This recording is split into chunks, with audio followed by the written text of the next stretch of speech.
Let's solve one beautiful math question in the easiest way. Ready? But before we start, try this question in your mind. You got it? Now, what's the easiest method to solve it so that you will never lose here again?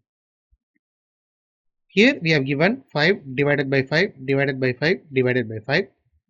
Here we don't need to use any Bodmas rule because the only parameter given is division. So we will start dividing from left to right. 5 divided by 5 becomes 1.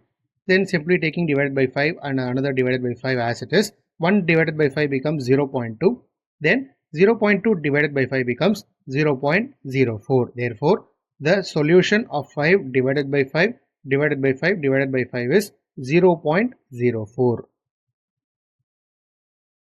If you solved this video before watching my steps, comment pro in the comment section. Let me see how many of you got it right.